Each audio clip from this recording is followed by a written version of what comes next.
Hi, I'm Charlie Hart, also known as Awesome Charlie, with an AU for autistic because I'm autistic, and I'm a volunteer contributor for Aim for the Rainbow.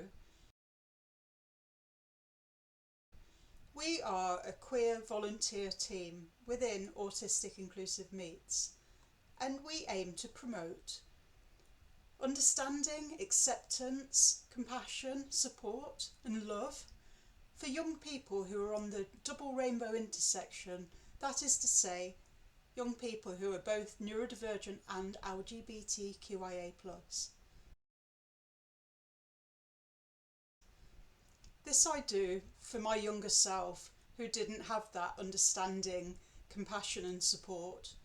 I do this for Iggy, my firstborn child, who tragically we lost at the age of 15 after he'd been tormented at school by bullies for being weird and different and girly.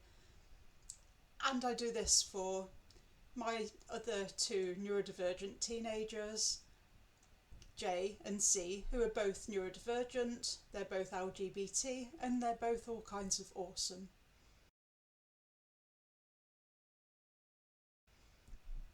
What do I mean by neurodivergent? Well, to be neurodivergent, it means that you have a mind that functions in ways that differ from societal expectations of normal. But it could be that you've got a neurodevelopmental difference such as autism, ADHD, dyslexia, dyscalculia, dyspraxia, Tourette's, an intellectual disability, a learning disability.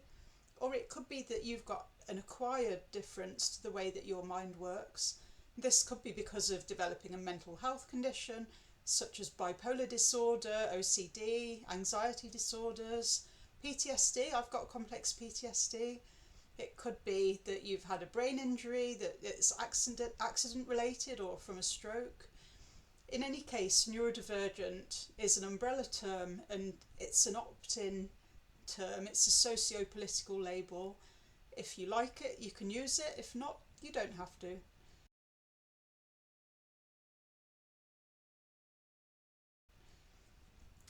LGBTQIA+. Now there's a spectrum, or more than one spectrum. Sexual orientation is a spectrum, so there's various different ways that people identify in terms of their sexual orientation.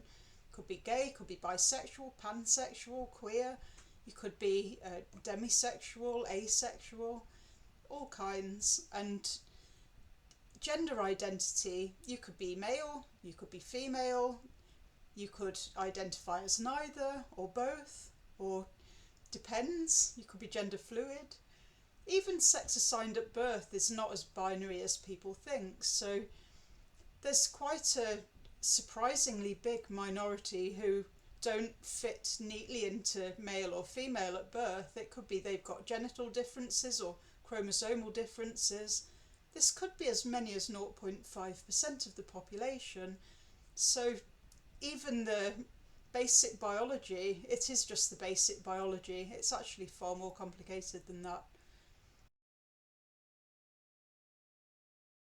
And both the LGBTQIA+ spectrum and the autistic and neurodivergent spectrum, those communities use rainbow imagery, so it's quite neat to call it the double rainbow. I like that. Why does it matter? So there's no point deciding that somebody is one thing and trying to support them for that, because humans are complex. So there's this term intersectionality that is really important in diversity and inclusion and equity and social justice. As the black feminist poet Audre Lorde said, there is no such thing as a single issue struggle because we do not live single issue lives.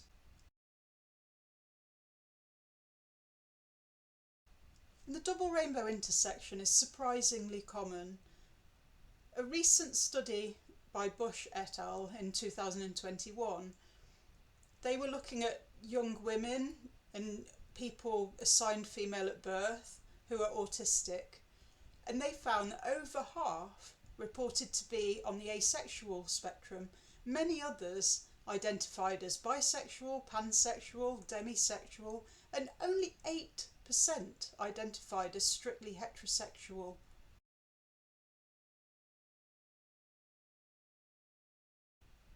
The trans and non-binary and neurodivergent connection is a strong correlation as well.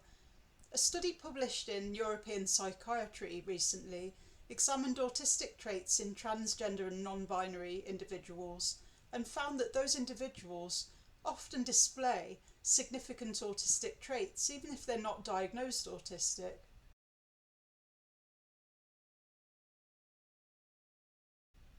And then you've got gender non-conformity. So I identify as gender non-conforming. Yes, I'm a woman. I've always been a tomboy. I'm not one of the girls, never have been. I chose a gender-neutral name from a really young age. I identified with George from the famous Five. Always a tomboy, always doing traditionally regarded as male hobbies like bird watching, martial arts. Never girly ever. And anyway, Warrior et al. A study in 2020 identified elevated rates of gender nonconformity among autistic individuals. Autistic traits such as divergence in interpreting social norms may contribute to that phenomenon, allowing autistic individuals to express their gender identity more freely without conforming to societal expectations. As my kid Jay says, we're just built diff, deal with it. And young people on the double rainbow of neurodivergent and LGBT may have additional support needs. Autistic and LGBTQIA+ youth may require additional support compared with their neurotypical peers. This includes assistance in navigating social situations, particularly related to coming out and dealing with less accepting environments. My story of coming out bisexual with a group of school friends at the age of 16 is a good example of that. Autistic LGBTQIA+ youth are at greater risk of getting bullied, developing mental health problems, self-harming, even suicide.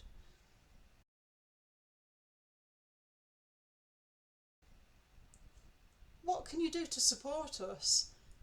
Defend us from discrimination, gossip, bullying, mockery.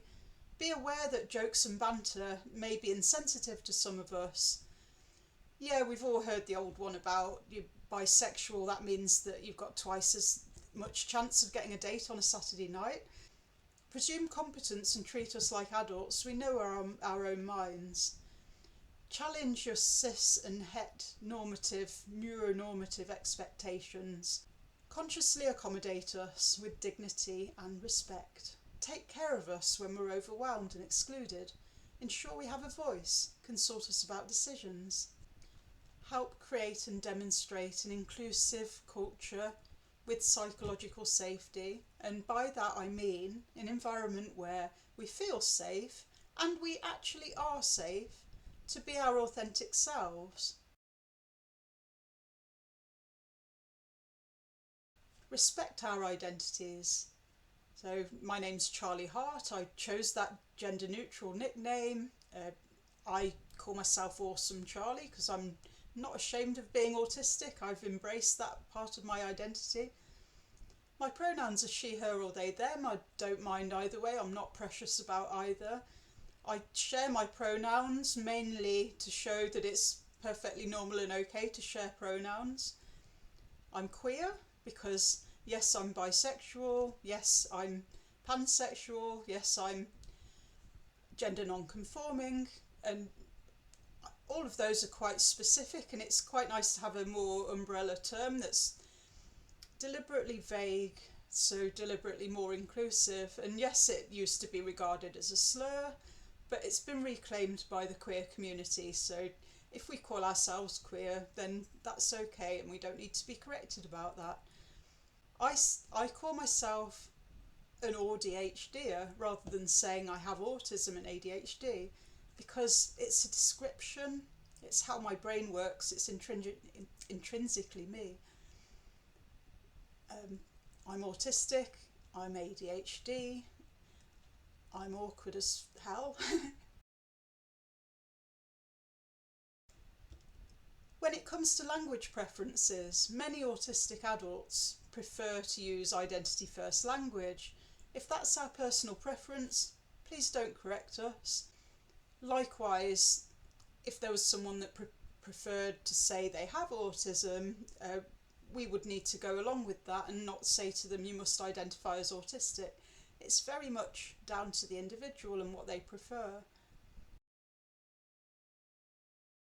Pride is a concept to me that says, I'm not ashamed of who I am. I can hold my head up high.